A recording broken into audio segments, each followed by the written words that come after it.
Hey guys, this is Ashok from R for Running. ஆக்சுவலாக இன்றைக்கி running போகிறது வந்து சுத்தமாக மைண்ட் செட்டே இல்லை. ஆனால் இன்றைக்கி வந்து ஸ்பீட் ஒர்க் அவுட்டு. அதனால் மைண்ட் செட் இல்லைங்கிறது தெரியல, ஸ்லீப் இல்லையா இல்லை என்னன்னே புரியல. நமக்கு வேறு கொஞ்சம் சரியில்லை. ஷோ அப் பண்ணணும்னு சொல்லுவாங்க பார்த்தீங்களா.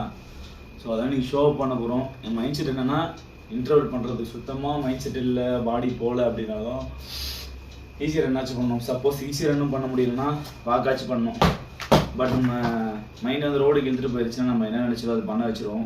பட் இருந்தாலும் ஜஸ்ட் ஒரு ட்ரை, என்ன ஆகுதோ பார்த்துக்கலாம். பார்ட்னர் பிரகாஷ் வராரு, அவர் என்ன இழுத்துட்டு போயிடுவார். ஸோ இன்டர்வல் பண்ண முடியலன்னா ஈஸி ரன் பண்ணலாம். ஸோ இன்னைக்கு ரன் பார்த்தீங்கன்னா 2 kilometre, 600 metre interval into 8 400 metre recovery. இதே மாதிரி 8 டைம்ஸ் பண்ணிட்டு 2K கூல் டவுன்.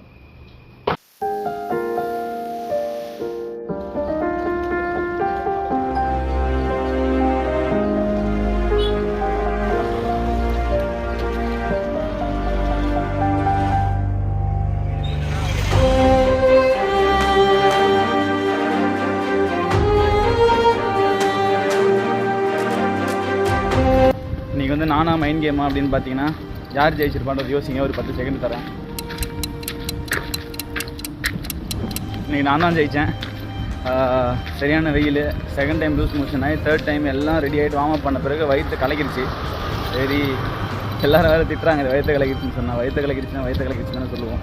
ஸோ வந்து 12K முடிச்சாச்சு. 2K வார்ம் அப்பு, 600 மீட்ரு இன்டர்வல் இன்ட்டு 8 400 மீட்டர் ரெக்கவரியில் தான் வந்து 400 மீட்டருக்கு 4 மினிட்ஸ் கிட்ட ஆயிடுச்சு. ஏன்னா ரொம்ப ஸ்லோ ஜாக் பண்ணி தான் கம்ப்ளீட் பண்ணேன். பட் எப்படியோ நம்ம வந்து சக்ஸஸ்ஃபுல்லாக கம்ப்ளீட் பண்ணிட்டோம். 12K run over. நீங்கள் என்ன ரன் பண்ணீங்க, என்ன சப்போர்ட் பண்ணி இதை கமெண்ட் செக்ஷனில் சொல்லுங்கள். ஷோ பண்ணுறது தெரியுது, இதுதான் டிசிப்ளினிங்கிறது. இதுதான் முடியலையோ அட்லீஸ்ட் ட்ரை பண்ணோம். பட் முடிச்சிட்டோம். ஆக்சுவலாக கிவ் அப் பண்ணிடலாம் தான் தோணுச்சு ஒரு 4th ட்ரிப்லேயே, இல்லை கூல் டவுனாக மிஸ் பண்ணிடலான்னு. But we completed. பாய்.